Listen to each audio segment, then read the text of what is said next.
Everyone, good morning. সবাই কেমন আছো? আমি ভালো আছি। আর আজ ছিল জামাই ষষ্ঠী, তো তাই জন্য ভাবলাম কেননা বিছানার চাদরটা বদলে ফেলি। তো সেজন্য সমস্ত কিছু নিচে নামিয়ে বিছানার চাদরটা পাতবো বলে নতুন একটা চাদর পাতবো। সো ওই জন্য পুচুয়ে দেখো বের করে দিল। তারপরে আমি একটুখানি সিনেমাটিক অ্যাকশান নিয়ে নিলাম তাই না? আর এ দেখো চাদরটা কীরকম হয়েছে তোমরা অবশ্যই কমেন্ট করে জানিও। আর আমার তো খুব পছন্দ হয়েছে, খুব ভালো লেগেছে চাদরটা, এত সুন্দর। আর দেখো দুটো ছোট ছোট পিলোও ছিল, আর বালিশের কভার যেগুলো সেগুলো খুব ভালো ছিল। ওই যে চেন দেওয়া হয় না, ওই চেন দেওয়া ছিল যাতে বালিশগুলো বেরিয়ে না যায়। আর পাশে যে গাছটা দেখছো, ওই গাছটা আমার ইনডোর প্ল্যান্ট, যেটা আমি ঘরের মধ্যে সবসময়তে রাখি, খুব ভালো লাগে দেখতে আর একটা পজিটিভ ভাইব দেয়, তাই না? তো বালিশটাকে দেখো কত সুন্দর লাগছে। আর তারপরে এই পিলোগুলো দেখো কত সুন্দর, কিউট কিউট ছোট্ট ছোট্ট। আমার দিদিও এই বালিশের কভার, এই পিলো আর হচ্ছে চাদর মিক্স একটা কভার ও কিনেছে, বেড কভার। আর তারপরে দেখলে তো কেমন লাগছে, কত সুন্দর লাগছে, তাই না? আর এ দেখো আমি ছাদ থেকে সমস্ত কিছু ফুল টুলগুলো তুলে নিলাম। মা পুজো দেবে এবং হচ্ছে আমাদের ষষ্ঠীতলাতে পুজোও দিতে যাবে, যেহেতু আমাদের ষষ্ঠীতলাতে পুজো দিতে হয়। আর আমাদের কীরকম নিয়ম না নিয়ম সেটাও আমি তোমাদের সাথে শেয়ার করছি, চলো দেখতে থাকো। আর এই দেখো আমি সমস্ত কিছু ফুল, দূর্বা, তুলসী পাতা সব কিছু তুলে নিয়েছি। আর চলে আসলাম বাঁশের শীষ তুলতে। এটা আমাদের ষষ্ঠী পুজোতে লাগে, বাঁশের শীষ। তোমাদের কাদের কাদের এই নিয়মটা রয়েছে আমাকে অবশ্যই কমেন্ট করে বলো যে কাদের কাদের আছে, ঠিক আছে? অবশ্যই কিন্তু কমেন্ট করে বলো। দেখো আমি তার মধ্যে বাঁশের শীষ সবাই তুলে নিয়ে চলে গেছে, তো লাস্টেই আমি এই পেয়েছি। তো যেইটুকুনি ছিল ছোটোখাটো সেইটুকুনি তুলেই নিয়ে যাচ্ছি, কারণ যেহেতু লাগবে, ছোট হোক আর বড় এটা কোনো ম্যাটার করে না যে কি হলো। তো এই দেখো তুলে নিয়ে আমি এখন বাড়ি গেলাম। বাড়ির থেকে তারপরে ষষ্ঠীতলাতে একদম চলে এসেছি। আর এখানে ঠাকুরমশাই পুজো করে দিল প্রথমে, তারপরে সবাই ষষ্ঠী পুজো করতে লাগলো একে একে। আর আমাদের না এই নিয়মটা আছে, তোমাদের কার কার এই নিয়মটা আছে আমাকে কিন্তু অবশ্যই বলো, মানে বলো হ্যাঁ, যে এই রকমভাবে ষষ্ঠী গাছে, মানে বট গাছ, সরি এটা বট না, এটা অশ্বত্থ গাছে ষষ্ঠী পুজো করা হয়। কাদের কাদের নিয়মে আমার কমেন্টে জানিও। আর দেখো এক এক করে সবাই করে নিচ্ছে পুজো মা ষষ্ঠীর কাছে। আর আমাদের এখানে এই পুজোটা আমাদের এইখানেই হয়, মানে বাবা বড় ঠাকুরের পেছনেই যে বট গাছ, অশ্বত্থ গাছ, সেই অশ্বত্থ গাছেই আমি মোটামুটি জন্মের পর থেকে আমি এখানেই দেখছি, ঠিক আছে? যে এখানে পুজো হতে আমি জন্মের পর থেকেই দেখছি। আগে না খুব টাকা কুড়াতাম, মানে এখানে তো সবাই ষষ্ঠী পুজো করে টাকা দিত, ফল দিত।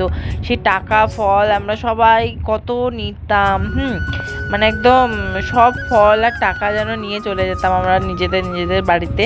মানে আমাদের একটা গ্যাং ছিল, গ্রুপ ছিল, সবাই মিলে, সবাই আমরা একই বয়সী যারা যারা ছিলাম সবাই এইরকম করতাম।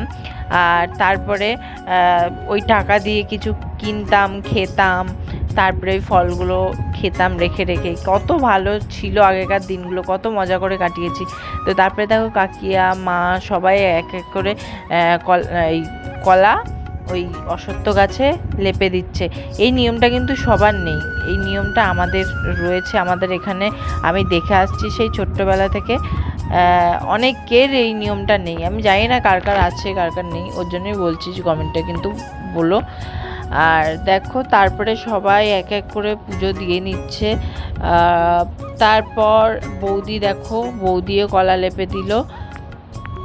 তো এই নিয়মটা আমার সব থেকে বেশি ভালো লাগে, এই কলা লেপার ইয়েটা। আগে মানে দেখতাম পুরো একদম, মানে আগে তো আরও লোকে দিত, তো তখন না এক গাদা হয়ে থাকতো, কত ভালো লাগতো দেখতে। তো তারপরে মা ষষ্ঠীর ফোঁটা দিয়ে দিল আমাকে, ষষ্ঠীর ফোঁটা, তেল সিঁদুর, মানে তেল সিঁদুর গোলা, তারপরে হচ্ছে হলুদ সিঁদুর গোলা, হলুদ তেল গোলা এইসব। কিন্তু আমার অ্যালার্জি বলে আমার না ওই তেল দিয়ে, সর্ষের তেলে অ্যালার্জি আমার, তো সেই কারণে খুব ভয়ে ভয়ে আমাকে ফোঁটা দেয় সবাই, কিন্তু তাও কিছু হয় না, অবশ্য কিছু হয় না। মানে মা ষষ্ঠীর হয়তো এটাই কৃপা যে এই সময় আমার কিছু হয় না, কিন্তু তাও আমি এসে মুছে ফেলেছি। আর বুনুকে দেখলে, বুনু কত সুন্দর হাসছিল যেই মা ফোঁটাটা দিতে গেছে। আর দেখো আমার কপাল পুরো ভরে গেছে, ভরে গিয়ে একদম হয়ে গেছে। তারপরে দেখো দেখলে কীরকম আমি টাকাটা চুরি করলাম। গাইস এরকমভাবেই টাকা, কিন্তু চুরি না, এরকমভাবেই আমরা টাকা নিয়ে নিতাম। তাই পুজোকে আমি শেখাচ্ছিলাম যে মাম্মা এরকমভাবে টাকা, তারপরে এই ফল যেগুলো যেগুলো তোর পছন্দ সেগুলো নেই, কারণ হচ্ছে এইভাবেই আমরা সেই ছোটোবেলাটা কাটিয়ে এসেছি। তো সেই জন্যই আমি ওকেও সেই আমাদের ছোটোবেলাতে ফিরিয়ে নিয়ে যাওয়ার জন্য বললাম যে মাম্মা এরকম এরকম কর, কত ভালো লাগবে দেখবি, কত মজা লাগবে। কিন্তু বেচারা ছ্যাঁকা খেয়ে গেছে তো ধূপগুলোতে। তো তারপরে বাবাকে ফোঁটা দিয়ে দিলাম। মা দেবে না, কারণ হচ্ছে এটা যেহেতু ষষ্ঠীর ফোঁটা, তো মা বাবারাই দেয় সন্তানদের। তো বাবার তোর মা বাবা নেই, তো আমি বাবার মা বাবা, তো আমি দিয়ে দিলাম। আর তারপরে দেখো দিদিরা চলে এসছে, দিদির মেয়ে কত কান্না করছে গাইস। তো দিদি জামাইবাবুরা সবাই চলে এসছে, আর পুচু একটুখানি দেখো কী করে নিয়েছে। তারপরে এই যে জামাইবাবুর জন্য সব কিছু রেডি করা হচ্ছে, ঠিক আছে। আর রেডি করছে প্রতিমা। আর এ দেখো পুচুকে দেখো কী করছে ও। আর তারপরে তোমাদের সাথে জামাইবাবুকে দেখিয়ে দিলাম কতটা ফানি আমরা কিন্তু এরকমই আর কি ঠাট্টা করি সব সময়।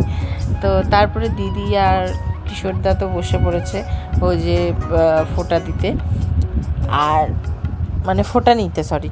আর আজকে ছিল এত গরম যে মানে কি বলবো, যে আমার দিদি শাড়ি পরেনি, আমার দিদি চুড়িদার পরেছিল, তারপরে এই নাইটি পরে বসেছে ও আশীর্বাদ নিতে আর ফোঁটা নিতে। কি করবে বলে, এত গরম, মারাত্মক লেভেলের গরম। তো এই এখন আমি যখন ভয়েস ওভার দিচ্ছি মেঘলা মেঘলা করেছে একটু, জানি না বৃষ্টি মিষ্টি হবে কি না। বৃষ্টি হলে তো ভালো কথা, আর যদি না হয় তাও ভালো কথা, কারণ বৃষ্টি হলে ওই প্যাচপ্যাচানি হয়ে যাবে। কিন্তু তাও মানুষরা তো রেহাই পাবে বলো। তো তারপরে মা, প্রতিমা, তারপরে হচ্ছে ঠাম্মা, বৌদি সবাই এক এক করে ফোঁটা দিয়ে নিল, আশীর্বাদ করলো। মা একটু হাওয়া দিয়ে দিল। তো তারপরে এই দেখো বৌদি দিচ্ছে। তো আমরা এখানে ডিসকাস করছিলাম যে কদিন পরে আমাদের ওই যে পুচুকে দেখলে, পুচুরও যদি বিয়ে হয়ে যায় আমরাও তখন আশীর্বাদ করব, আমাদেরও তখন জামাই আসবে। আর এইটা মা মেখেছিল যেহেতু আজকে আমাদের নিরামিষ, আর হচ্ছে মা এটাই খায়, মা চিড়ে টিড়ে এইসবই খায় আজকের দিনে, তো উপোস যেহেতু, তো তাই খেয়ে নিলাম, আমরাও একটু খেতে হয়। তো আজকের মতন ভিডিওটা এখানেই শেষ করলাম। দেখা হচ্ছে নেক্সট একটা ব্লগ নিয়ে। কালকে জামাই ষষ্ঠীর খাওয়া দাওয়ার ব্লগটা নিয়ে আসছি, কারণ ভিডিওটা অনেক লেন্দি হয়ে গেলো। Tata bye.